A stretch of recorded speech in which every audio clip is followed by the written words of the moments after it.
નમસ્કાર મિત્રો, આજે અમે અલંગ પોલીસ સ્ટેશન મુકામે જે કેન્દ્ર સરકારે જે નિકાસ હટાવી એવી ખેડૂતોની છેતરપિંડી કરી છે, ત્યારે અમે અલંગ પોલીસ સ્ટેશન મુકામે એની અરજીપત્ર દેવા આવ્યા. ત્યારે અહીંના ઇન્ચાર્જે અમને એવું કીધું કે આ કેન્દ્ર સરકારનો મુદ્દો છે, એ અમારા રાજ્ય સરકારમાં ન આવે, એટલે અમને ના પાડી છે સ્વીકારવાની.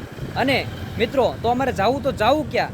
બંધારણીય અધિકાર પ્રમાણે કોઈ પણ લોકો પોલીસ સ્ટેશને એક અપેક્ષા સાથે આવતા હોય કે યોગ્ય ન્યાય મળે, પરંતુ અમારે ખેડૂતોને જવું તો જવું ક્યાં? અમે યોગ્ય ન્યાય માટે પોલીસ સ્ટેશને આવ્યા છીએ કે આની સંપૂર્ણ તપાસ થાય, જે સરકારમાંથી જે ખેડૂતો માટે જે છેતરપિંડીનું કાવતરું કર્યું છે સરકારે, પણ આ અમને ના પાડવામાં આવી છે. નમસ્કાર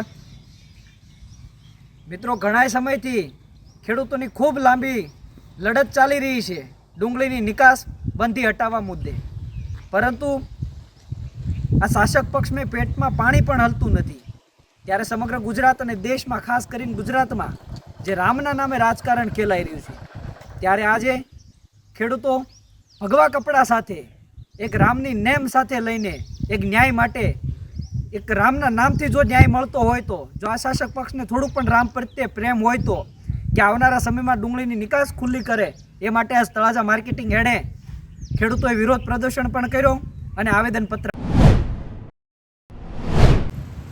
નમસ્કાર મિત્રો, આજે અમે અલંગ પોલીસ સ્ટેશન મુકામે જે કેન્દ્ર સરકારે જે નિકાસ હટાવી એવી ખેડૂતોની છેતરપિંડી કરી છે, ત્યારે અમે અલંગ પોલીસ સ્ટેશન મુકામે એની અરજીપત્ર દેવા આવ્યા. ત્યારે અહીંના ઇન્ચાર્જે અમને એવું કીધું કે આ કેન્દ્ર સરકારનો મુદ્દો છે, એ અમારા રાજ્ય સરકારમાં ન આવે, એટલે અમને ના પાડી છે સ્વીકારવાની.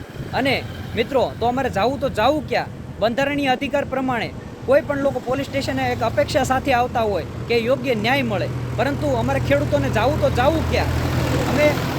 અમે યોગ્ય ન્યાય માટે પોલીસ સ્ટેશને આવ્યા છીએ કે આની સંપૂર્ણ તપાસ થાય, જે સરકારમાંથી જે ખેડૂતો માટે જે છેતરપિંડીનું કાવતરું કર્યું છે સરકારે, પણ આ અમને ના પાડવામાં આવી છે.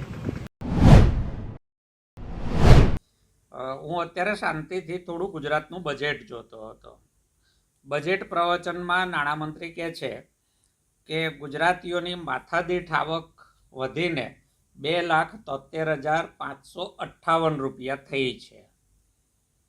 મને તરત વિચાર આવ્યો કે તો પછી ગુજરાતમાં બીપીએલ પરિવાર કેટલા છે? જો દરેક વ્યક્તિને વાર્ષિક 2,73,558 રૂપિયા મળતા હોય તો ગુજરાતમાં બજેટનું બીજું પાસું જે સરકાર નથી કહેતી તે શું છે? થોડું સર્ચ કર્યું અને મળ્યું કે ગુજરાતમાં 31,67,000 પરિવાર બીપીએલ છે. હવે બીપીએલ કાર્ડ માટેની યોગ્યતા શું છે, અથવા કોને બીપીએલ ગણીએ છીએ? તો ગ્રામીણ વિસ્તારમાં માસિક આવક 6,400 રૂપિયા કરતાં ઓછી હોય, એટલે કે વાર્ષિક આવક 76,800 રૂપિયા કરતાં ઓછી જેની હોય એને બીપીએલ ગણાય છે. એવી જ રીતે શહેરી વિસ્તારમાં 11,850 રૂપિયા છે. 12 મહિનાના ગણીએ તો 1,42,200 રૂપિયા છે. હવે 31,67,000 પરિવાર છે. 5 ગુણાકાર કરો તો 1,60,00,000 જેટલા ગુજરાતીઓ વાર્ષિક આટલું પણ નથી કમાતા. આ તો ઉપરની સીમા છે, એના કરતાં ઓછું કમાય છે. વિધાનસભામાં આપેલા સરકારી આંકડા પ્રમાણે ગુજરાતમાં ગયા વર્ષે બીપીએલ પરિવારોની સંખ્યા વધી છે. એમાં સૌથી વધારે પરિવારો અમરેલી જિલ્લામાં વધ્યા છે. ગુજરાતમાં જિલ્લાવાર બીપીએલ પરિવારોની વાત કરીએ તો સૌથી વધારે બીપીએલ પરિવાર બનાસકાંઠામાં છે, બીજા નંબરે દાહોદ જિલ્લામાં છે.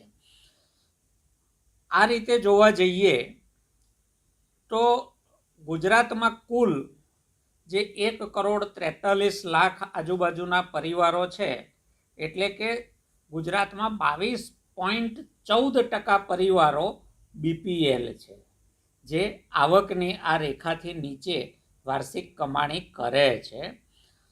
તો પછી ગુજરાતમાં આવક કોની વધી રહી છે એવો સ્વાભાવિક મારા મનમાં સવાલ આવ્યો. જો 1,60,00,000 જેટલા ગુજરાતીઓ બીપીએલની વ્યાખ્યામાં આવે છે, એ સંખ્યા વધી રહી છે, બીજી તરફ આવક વધી રહી છે, તો પછી આવક કોની વધી રહી છે?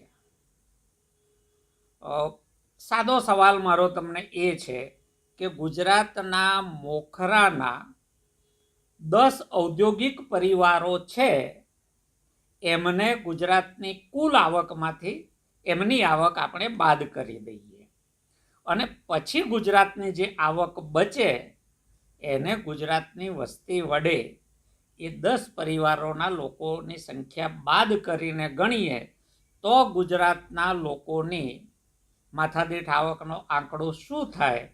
આ બહુ મોટું આશ્ચર્ય છે. સરકાર જે દેખાડી રહી છે એના કરતાં જે નથી દેખાડી રહી એ બીજું પાસું વધારે ગંભીર છે, વધારે બિહામણું છે અને એટલા માટે સરકાર મીડિયાના હોબાળામાં, જાહેરાતોના હોબાળામાં આ હકીકતને છુપાવી રહી છે, મતદારોને રમાડી રહી છે.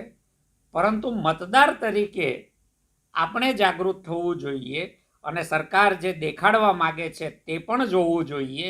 સાથે સાથે સરકાર જે સંતાડવા માગે છે એને શોધીને કાઢીને આપણે જોવું જોઈએ.